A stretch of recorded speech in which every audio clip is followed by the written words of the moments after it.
भारत ने कमाल कर दिखाया है। जिस काम में चीन और वियतनाम जैसे देश सबसे आगे थे, आज उसी काम में भारत इन दोनों देशों को पछाड़कर आगे निकलता जा रहा है। हम बात कर रहे हैं स्मार्टफोन मैन्युफैक्चरिंग की।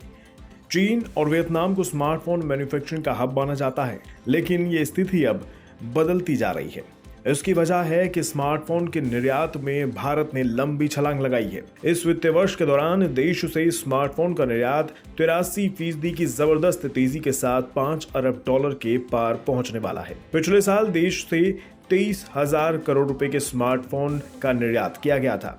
इस साल ये आंकड़ा 42,000 करोड़ रुपए यानी 5.6 अरब डॉलर पहुंचने का अनुमान है। इसका श्रेय पूरी तरह से सरकार की प्रोडक्शन लिंक्ड इंसेंटिव यानी PLI स्कीम को दिया जा रहा है। भारत में बने स्मार्टफोन दुनिया के कई विकसित देशों को निर्यात किए जा रहे हैं। इस स्कीम का सबसे ज्यादा फायदा अमेरिका की दिग्गज टेक कंपनी एप्पल और दक्षिण कोरियाई कंपनी सैमसंग को हो रहा है। इसके साथ ही चीन और वियतनाम के साथ भारत भी दुनिया में स्मार्टफोन मैन्युफैक्चरिंग का बड़ा केंद्र बनकर उभर रहा है। अब से लगभग 4 साल पहले के समय पे अगर नजर डालें तो स्थिति थोड़ी अलग थी। यानी 2017 से 18 में देश से स्मार्टफोन का निर्यात महज 1300 करोड़ रुपए का होता था। 2018-19 में ये बढ़कर 11,200 करोड़ रुपए पर पहुंच गया और फिर 2019-20 का समय आया जब ये मैन्युफैक्चरिंग 27,200 करोड़ रुपए के पार पहुंच गई। हालांकि बीते 2 साल काफी दिक्कतों वाले रहे हैं, यानी कोरोना महामारी के कारण उत्पादन और सप्लाई से जुड़ी मुश्किलों से देश को दो चार होना पड़ा। देश से स्मार्टफोन का निर्यात इस कारण प्रभावित भी रहा। इसी आपदा के कारण ही वित्तीय वर्ष 2020-21 में यह आंकड़ा मात्र 23,000 करोड़ रुपए का रह गया। बॉर्डर इलेक्ट्रॉनिक मार्केट ये समय कई तरह की मुश्किलों से जूझ रहा है। इसमें सेमीकंडक्टर चिप की कमी भी शामिल है। साथ ही लॉकडाउन और दूसरी कई तरह की पाबंदियों के कारण भी मार्केट प्रभावित हुई है।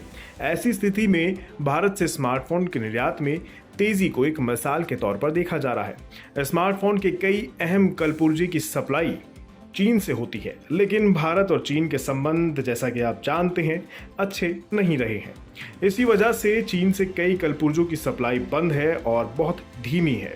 बावजूद इसके स्मार्टफोन के निर्यात में ये शानदार तेजी दिखा रही है कि भारत बदल रहा है।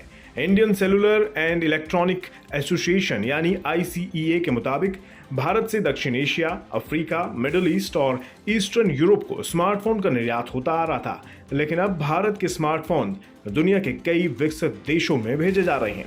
भारत से निर्यात होने वाले स्मार्टफोन में एप्पल और सैमसंग की सबसे बड़ी हिस्सेदारी है। माना जा रहा है कि एप्पल का निर्यात बढ़कर 12,000 करोड़ रुपए पहुंचने का अनुमान है। इनमें आईफोन SE, आईफोन 11 और आईफोन 12 जैसे मॉडल्स का अहम योगदान रहा है। इसी तरह सैमसंग का निर्यात भी बढ़कर 20,000 करोड़ रुपए पहुंचने का अनुमान है। यानी अब समय बदल रहा है और चीन और वियतनाम जैसे देश पिछड़ रहे हैं और भारत बढ़ रहा है।